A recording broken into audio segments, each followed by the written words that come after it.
theatre, film, TV and more. Suzy Wrong reviews it all on Joy Drive. Good afternoon, Suzy Wrong. Good afternoon, Warren. What are you like when you're driving and you get stopped at a police checkpoint and they want to have a chat with you? Depends what they want to talk about, I suppose. What am I like? Do you become full of bravado, or do you go meek, or do you try to be confident? No, I just become just matter of fact. Seriously, matter of fact. I give them the information they require, no more, no less. Really, I'm just very factual about it. What do you want? I have an underlying distrust still, I suppose, from the 80s of the police, and sometimes that bubbles up. So I'm always careful. But yes, they're doing a good job. So you try not to show your disdain. No, not at all, not at all. I have this thing about this is really bad, but I feel like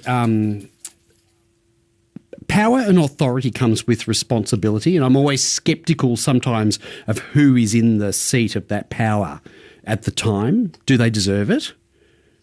Are they? Do they? How would they treat me if I was coloured?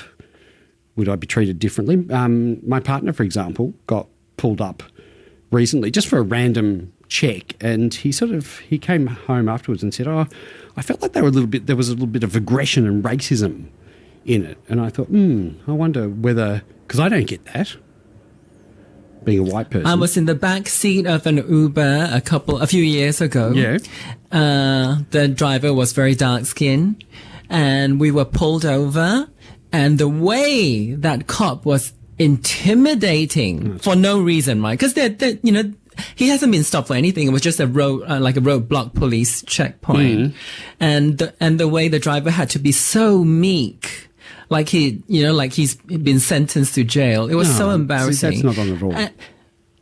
And then the scary cop, went to the back and kind of asked me for my ID. Oh. And then and the only ID I have, because I don't drive, is sometimes I carry around my passport. And I produced my passport, and he said, "Oh, Australian passport." And his whole demeanor changed. It was so weird. What if it wasn't an Australian passport? What do you reckon? I don't know.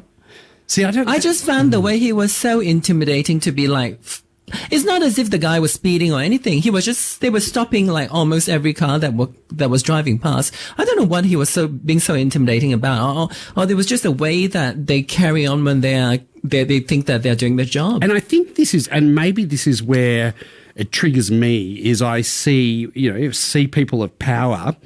And I think, you were the boy at school that probably played football, had it easy, picked on others, and I'm making big assumptions. Let's admit that. I am making these assumptions, but that's what goes on in my head at the time.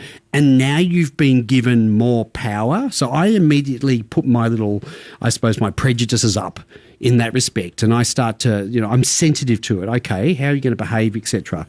And I wonder if that's what a lot of people are. They've gone through, their life without challenges, without experiencing what it's like to be discriminated against or to be picked on, bullied, to be part of a minority, and then they're given power. And how do they use that power? And I know that a lot of people use it sensibly and according to the law, but I know there are some that do not know how to, I suppose, control that or temper that power. That's my concern with it. And in the instance you're talking about, that sounds like exactly what's happened. I once dated a policeman for 11 months. Oh, did you? Oh, was it because of the uniform? I did. No, it wasn't. I don't find the Sydney police uniform to be attractive. But I was in a time of my life that I really wanted a lot of safety and security. I felt quite insecure because of some life circumstances, and for a short time it was really interesting to walk around with someone that you knew who was going to be able to protect you like never before. But it he was a really boring person. He was just like a really regimented person, which made me think that, oh, maybe that's why they're attracted to the job. It's just everything for him. He liked everything to be super predictable, and eventually it just became really, really boring. There were a couple of times where I saw him, we were just out, in civilian clothing, and he was just, the way he would lash out at someone one time because someone had dropped a piece of something on the ground, like littering, right? Oh, the way he flew into a rage. Oh, really? Yeah, it was the instincts were so scary. And one time when someone there was a driving incident, someone was cutting through or something. Oh, the way the speed at which he pulled out his badge and flashed it at the driver.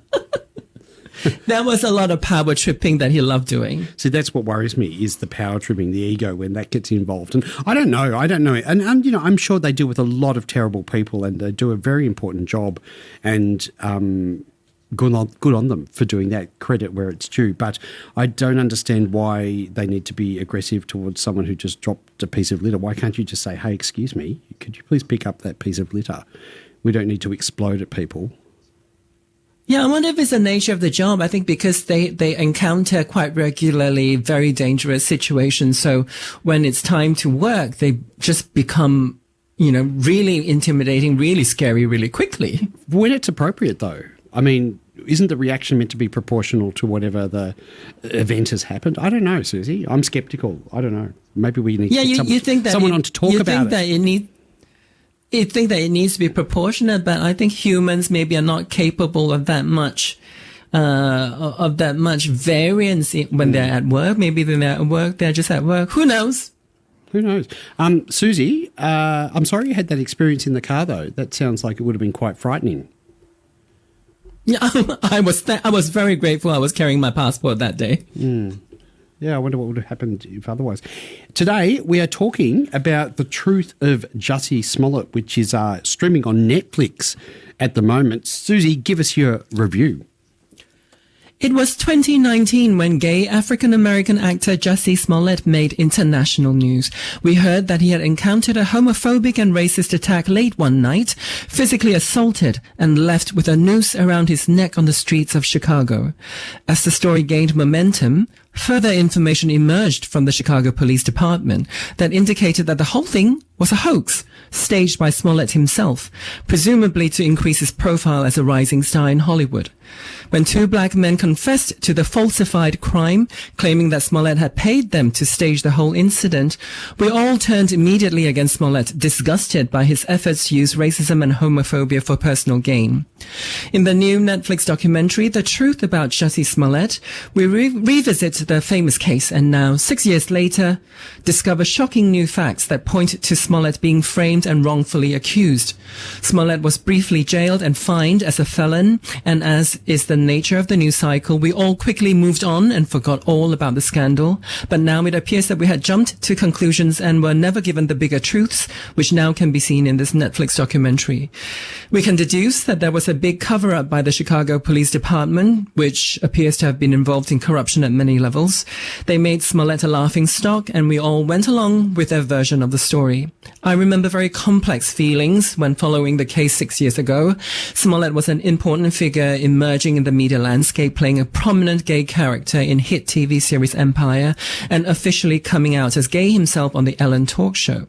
There are extremely few black queer people making the A-list, and Smollett looked like he was well on the way to becoming one of the biggest gay stars of color, so I found myself very invested when I heard that he had suffered an attack, and quickly felt betrayed by what seemed to be his selfish actions, using community support for something so egregiously exploitative.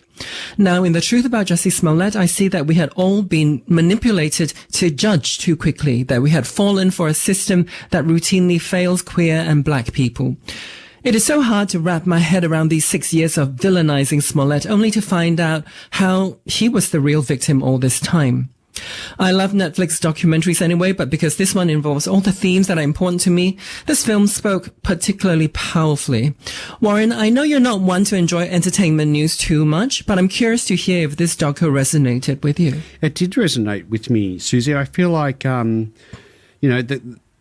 I feel like it's reopened almost like a bit of a wound, hasn't it? Because the case gave fuel to those who already question queer people's credibility in the beginning. But like you said, the LGBTIQ plus community was let down, and Smollett was let down. And if you look at it, it raises that tough question: when someone reports a hate crime, should we always believe first that the hate crime happened, or does a high-profile hoax story make people more sceptical in general? It left me with lots of questions, Suzy. Afterwards, I didn't know where to land with it, to be honest. I found, the story blew up. It shows the power of the headlines, what happened in 2019, and it made me think, do media outlets really, do they have a responsibility to slow down and fact-check before amplifying stories like this? Because ultimately, we see what the media portrays, don't we? We see what social media portrays, and we start to believe that rather than question it. And that's what happened here. Don't you reckon? I think we were very careful because in 2019 we had already become very sophisticated in using social media. We knew about, all kinds of fake news and hoaxes and stuff like that. But I think because all the false information had come from the authorities, it felt like that was the final say of everything, that it had come from the courts, it had come from the police, and it had come from the people we thought were the perpetrators or the fake perpetrators. So even though, many of us probably wanted the best for Smollett, it was really hard. It was really hard to believe him after all this stuff was presented to us like they were all incontrovertible evidence. How do you feel now towards him? Oh, I feel so sad for him because his career was on the best trajectory you can imagine. And overnight it was chopped off, and we knew that he was never going to come back because it was so serious. And it was so egregious, not towards just kind of general Hollywood, but to our community, because it felt like he was doing something so terrible to people who were supporting him just because he was one of the very few people that were gay and black in the media. And it felt like it was so hurtful towards us, and it felt like he was never going to be able to come back. And sure enough, we never heard more about the further developments beyond finding him guilty until now. So it was 5-6 years of his wasted life. What could have been a really great career. And I guess now I'm hoping that he can stage a return somehow. Do you think he can? Do you think someone will enable that to happen? I know last Christmas he directed a movie, which I was surprised to see. He didn't star in it, and I thought, oh, is he trying to kind of create a career behind the scenes? But that movie kind of sank without a trace, and then nothing happened until now. He's come back, and Netflix is fairly high profile, so hopefully the tide changes for him, and because there isn't an official sort of court situation that allows him to be, reverse everything and tell everyone that he's innocent. It's only a documentary. And I think because it's only a documentary, they can't be too explicit about a lot of the things that they're claiming to have discovered. So, I think some people are still going to watch the documentary and think, oh, I don't know which to believe. But, I feel like the documentary makes it so hard to disbelieve these claims.